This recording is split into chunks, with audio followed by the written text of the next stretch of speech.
Yo empecé sin, sin tener mucho conocimiento, con poco estudio. Muchos de los que están acá han podido ser mis alumnos en algunos estudios, en ABC1, en ABC2, pero recién, parado allá atrás, lo miraba Eliseo. Eliseo, ¿cuántos años tenés, Eliseo? 23 tiene Eliseo, sí. Yo, como les digo, hace 15 que estoy en la iglesia. Yo empecé porque el pastor en ese momento sintió en el corazón a servirle al Señor con los niños, y Eliseo era uno de los niños que todavía no estaba Roca Kid, todavía no existía el ministerio de Roca Kid, pero sí estaba el ministerio de los niños. Y en ese ministerio yo compartía ese servicio con Charlie, que todos lo conocen como el Nero Charlie, ¿sí? Y con él hice los primeros pasos, digamos, en servirle al Señor. Y me acuerdo de algunos de los chicos. ¿Por qué les traigo a memoria de lo que yo me acuerdo de esto? Porque el lema del mes habla de la paz, de ser mensajero de paz. Y yo le puse como título: la paz verdadera viene de Dios. Y en ese momento, esos niños de los que yo le hablo, había en la iglesia niños que, como Eliseo, ya hoy son jóvenes, que pertenecían al barrio Belgrano, y algunos eran hijos de las personas que congregaban acá. Los niños del barrio Belgrano venían solos, ¿sí? Los otros, como el caso del hijo del pastor Cristian, que también fue alumno mío cuando fue niño, era Ezequiel. ¿Y qué ocurría? Se peleaban entre ellos. Era la barrita del barrio de allá con los hijos de los pastores, o con los hijos de las personas que congregaban acá.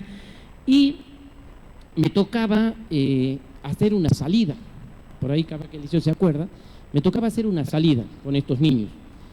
Y habíamos elegido un lugar que, si todos conocen, está yendo por Yerbabuena, llegando allá al pie del cerro, en Río Muerto. No me acuerdo bien cómo era el lugar, o sea, sí cómo era el lugar, pero no me acuerdo cómo era el nombre del lugar.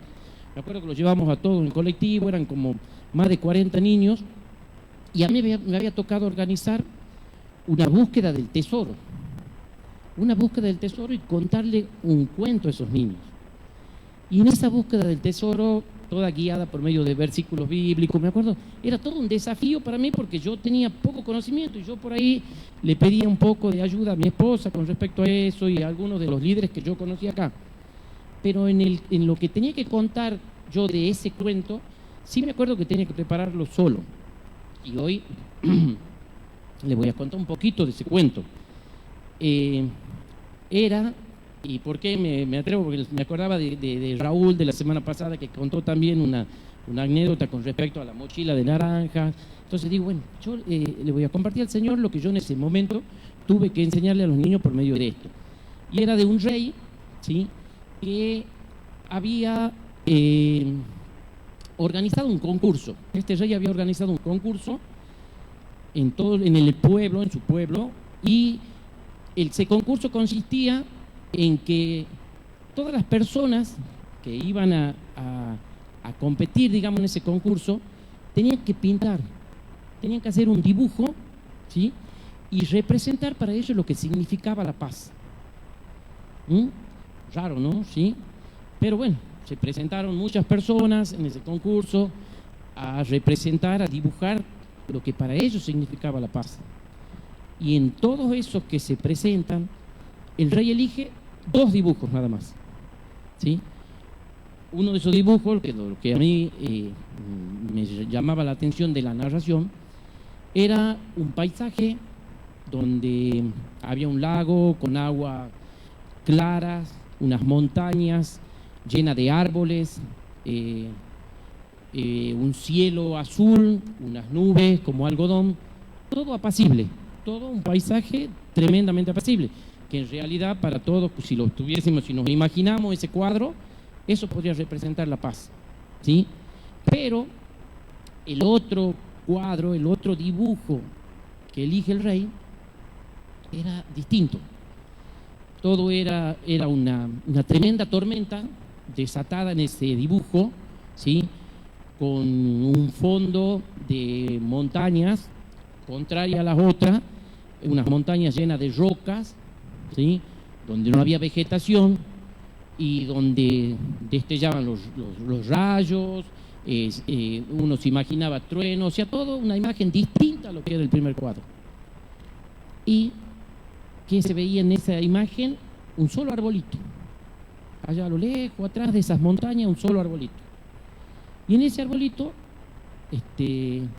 era como encontrar, como se dice, una aguja en el pajar, como dice el dicho, ¿sí?, porque era algo distinto, era algo que no estaba fuera de contexto de lo que era el cuadro.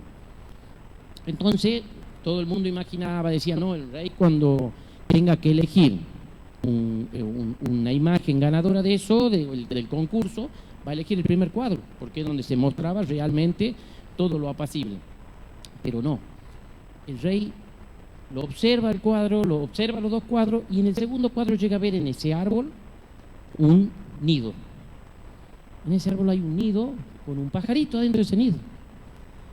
Y ese pajarito, ese sí demostraba paz. ¿Por qué? Porque veía todo lo que denotaba ahí dificultad, todo lo que era caos con respecto a la tormenta, con todo lo que se veía distinto, el pajarito lo miraba todo de una forma distinta. Entonces, y el rey explica, ¿sí?, cuando da a conocer que por qué eligió el segundo cuadro como el ganador de ese concurso, explica que en realidad él ve en ese pajarito que no, a pesar de las dificultades, de todo lo que se veía él, en todo lo que veía él dentro de esa imagen, veía algo distinto. ¿Por qué? Porque la paz no es lo que muchos de nosotros a veces pensamos, que es un lugar apacible, que es un lugar de descanso, que es un lugar tranquilo. La paz de Dios en realidad es otra cosa, es poder en medio de todas las dificultades, en medio del caos, en medio del problema, poder reconocer que Dios está en medio nuestro, que la paz de Dios está en medio nuestro. Y hoy vivimos esos tiempos, así, de conflictos, tiempos de pelea. A veces nosotros mismos, a donde nosotros nos movemos, en nuestro ambiente del trabajo, en nuestra familia, a veces en nuestra misma iglesia, ¿no? Pasa eso. Pasa que estamos en conflicto con algunas personas. Estamos en conflicto y no buscamos de esa paz de Dios para poder descansar y para poder solucionar esas dificultades. Muchas de esas dificultades a veces,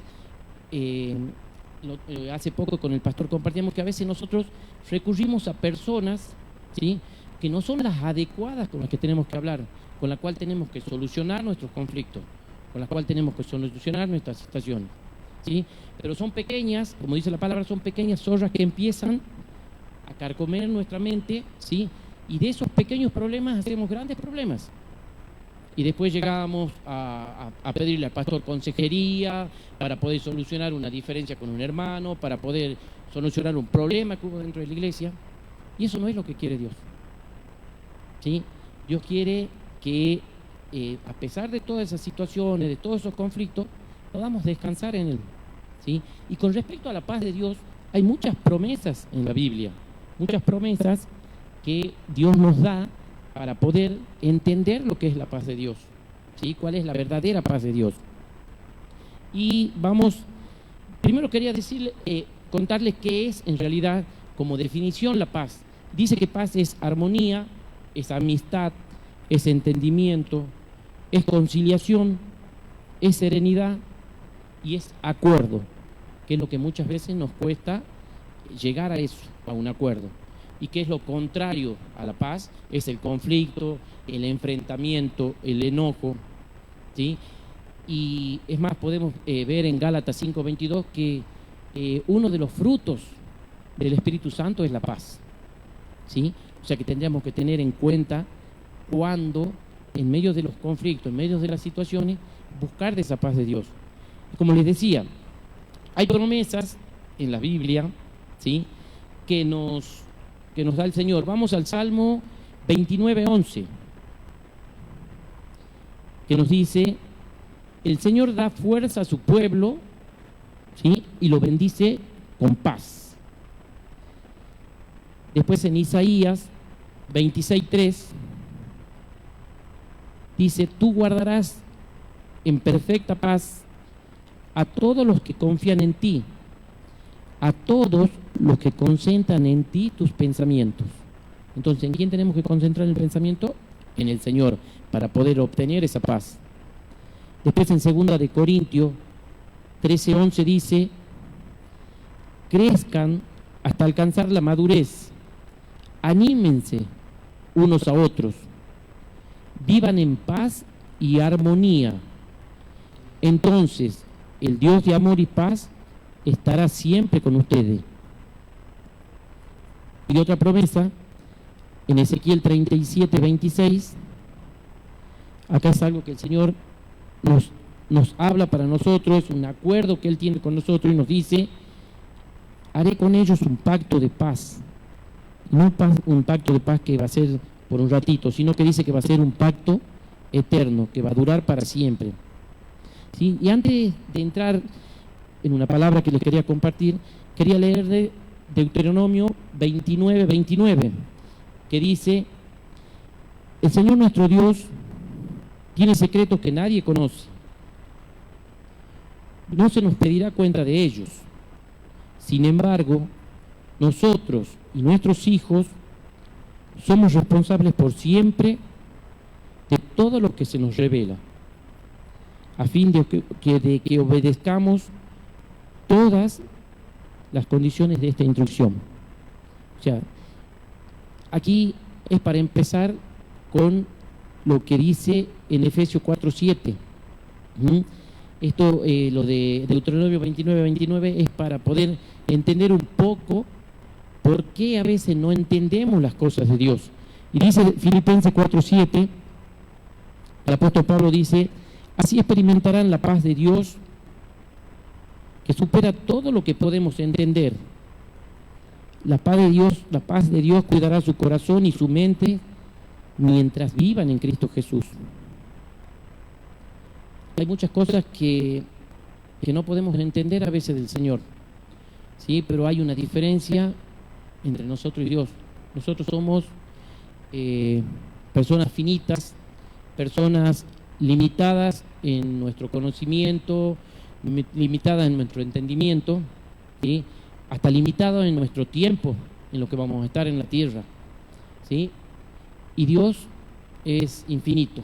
Dios es el ser eterno, el ser que todo lo conoce, el ser que todo sabe de nosotros, ¿sí? Esa es la diferencia que nos hace, a pesar de ser semejantes nosotros a Dios, como dice la palabra. Y después en Filipenses 4:8 dice: y ahora, hermanos, una cosa más para terminar. Concéntrense en todo lo que es verdadero, todo lo que es honorable, todo lo justo, todo lo puro, todo lo bello y todo lo admirable. Piensen en cosas excelentes, dignas de alabanza. Y eso es lo que el Señor quiere de nosotros, que nos enfoquemos en esas cosas, en las cosas buenas, en las cosas que recibimos como enseñanza, para que podamos transmitirles a otras personas, ¿sí? Porque el Señor pone personas delante nuestro para poder llevarle, para poder transmitirle la paz, como dice el tema del mes, que seamos verdaderos mensajeros de paz. Y para concluir dice Filipenses 4:9: no dejen de poner en práctica todo lo que aprendieron y recibieron de mí, dice el apóstol Pablo, todo lo que oyeron de mis labios y ustedes vieron que hice. Entonces el Dios de paz estará con ustedes. Para terminar, quiero traer una frase que la escuché y dice que las acciones nos mueven a llevar pasiones adelante. Y hace poquito una persona me dijo que las pasiones no tienen nada que ver con los impulsos, ¿sí? Porque los impulsos nos van a llevar a hacer cosas que salgan instintivamente de nosotros. En cambio, las pasiones nos van a llevar a nosotros a servirle en la paz que Dios nos da, a servirle de la mejor forma al Señor. Y en esas acciones que van a despertar pasiones en servirle al Señor, es en la cual nosotros tenemos que tener la dedicación, la confianza, la certeza de saber a quién le servimos, que es el Dios y que es el que realmente nos da la verdadera paz. Hermanos, que Dios nos bendiga.